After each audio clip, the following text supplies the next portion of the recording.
हज़रत मौलाना दोस्त मोहम्मद साहब कुरैशी फरमाते हैं, एक मरतबा राजनपुर में शाह साहब की तकरीर थी। शाह जी ने तकरीर करते हुए हजूर सल्लल्लाहु अलैहि वसल्लम के ज़माने शबाब से कबल का एक वाक़या बयान करते हुए अवाम को समझाने के लिए फरमाया, हजूर सल्लल्लाहु अलैहि वसल्लम अभी सने बलोग को नहीं पहुंचे थे, अभी जवानी में कदम नहीं रखा था। अपनी पंजाबी में यूं समझो कि हजूर अभी छोहर थे, मुंडे ही थे। खैर तकरीर खत्म हो गई। जब तकरीर के बाद शाह जी क़याम गाह पर पहुंचे, निस्फ रात हो चुकी थी। कुछ लोग शाह जी के साथ क़याम गाह पर आ गए। उनमें से एक शख्स ने कहा, शाह जी माशाअल्लाह तकरीर तो खूब हुई, मगर एक बात आपने खराब की है। शाह जी ने पूछा, अच्छा वो क्या? कहने लगा कि आपने हजूर सल्लल्लाहु अलैहि वसल्लम को मुंडा कहा।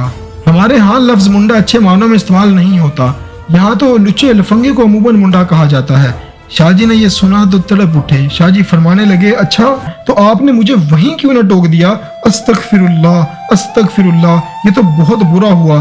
शाह जी फरमाते हैं, हमारे यहाँ तो मुंडा लड़के के मानों में इस्तेमाल होता है, मुझे क्या खबर थी, मेरी तौबा। शाह जी की तबीयत निहायत अफसुर्दा और परेशान हो गई।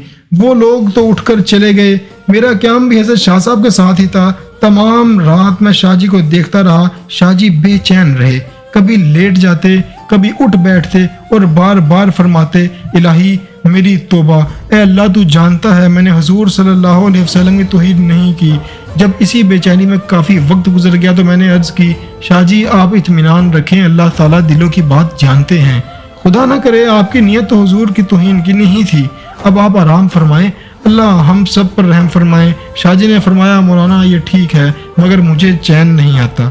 मुझे क्या खबर थी, यहाँ इस लफ्ज़ का मफहूम ही कुछ और है। मैंने बहुत तसल्ली देने की कोशिश की, मगर शाह साहिब रात भर तड़पते रहे, फड़कते रहे, बार बार आहें भरते और इस्तग़फ़ार करते। सुबह हुई और जब मेज़बान तशरीफ़ लाए तो उनसे शाह जी ने फरमाया, आज फिर मेरी तकरीर का ऐलान कर दो।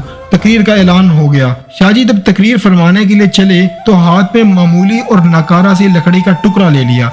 इसी तरह स्टेज पर शाह जी तशरीफ ले गए और लकड़ी मेज पर रख दी। मैं हैरान था कि शाह जी ने ये लकड़ी क्यों साथ रखी है। बहरहाल शाह जी ने तकरीर फरमाई और तकरीर फरमाते हुए रात वाले लफ्ज पर आ गए कि रात मैंने हजूर सल्लल्लाहु अलैहि वसल्लम का लड़कपन समझाने के लिए जिस लफ्ज का इस्तेमाल किया, हमारे यहाँ इसके मानी यही हैं।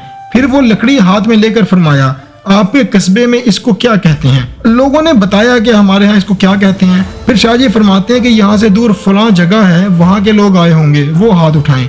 फिर उनसे शाह जी ने पूछा कि आप इसको क्या कहते हैं, इस लकड़ी को? उन्होंने कुछ और ही नाम बताया। इसी तरह कई इलाकों और कस्बों के आदमियों से पूछा तो इस मजमे में इस लकड़ी के 5-6 नाम लिए गए। फिर आपने समझाया कि इसी तरह मैंने हजूर सल्लल्लाहु अलैहि वसल्लम के लड़कपन को कई जुबानों में समझाना चाहा था। अगर समझाते हुए एक लफ्ज़ के मानी आपके यहाँ नाशाइस्ता हैं तो मैंने दानिस्ता ऐसा नहीं किया, मैंने सिर्फ आपको समझाने की खातिर ऐसा किया था। आप इस लफ्ज़ के वही मायने लें जो मेरी मुराद थी, वरना अताउल्लाह और हुजूर की गुस्ताखी, तौबा तौबा। इस वक्त शाह साहब पर अजीब कैफियत तारी हो गई। गरज कर फरमाया, लोगों गवाह रहो, मैंने हुजूर की तौहीन नहीं की। फिर आसमान की तरफ मुंह करके फरमाया। ये अल्फाज इसी कैफियत में दोहराते रहे कि मजमा चीखने लगा।